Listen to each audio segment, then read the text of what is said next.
The SNP victory last week follows others in 2016 and 2017. So the mandate we have to offer the Scottish people a choice over their future is, by any normal standard of democracy, unarguable. Now let me be clear again today that I do not take the outcome of an independence referendum for granted, nor do I assume that everyone who voted SNP last week necessarily supports independence.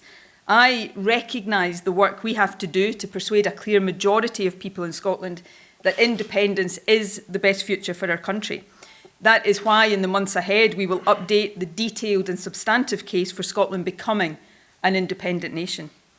And of course, in a referendum, those who believe that Scotland should stay part of the Westminster Union will be able to make that case. So I accept that the case for independence is yet to be won.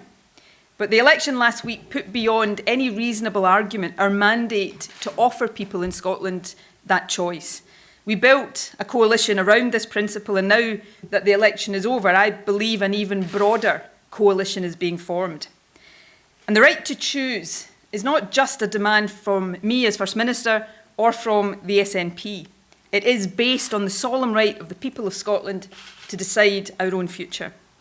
The Scottish Government believes that right should be exercised free from the threat of legal challenge. In line with our values, we acknowledge that a referendum must be legal and that it must be accepted as legitimate here in Scotland and the rest of the UK, as well as in the European Union and the wider international community. We are therefore today calling on the UK Government to negotiate and agree the transfer of power that would put beyond doubt the Scottish Parliament's right to legislate for a referendum on independence.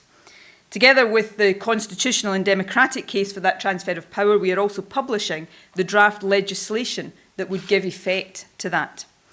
Of course, I anticipate that in the short term we will simply hear a restatement of the UK Government's opposition.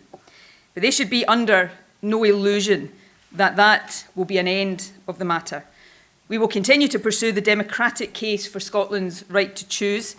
We will do so in a reasonable and considered manner.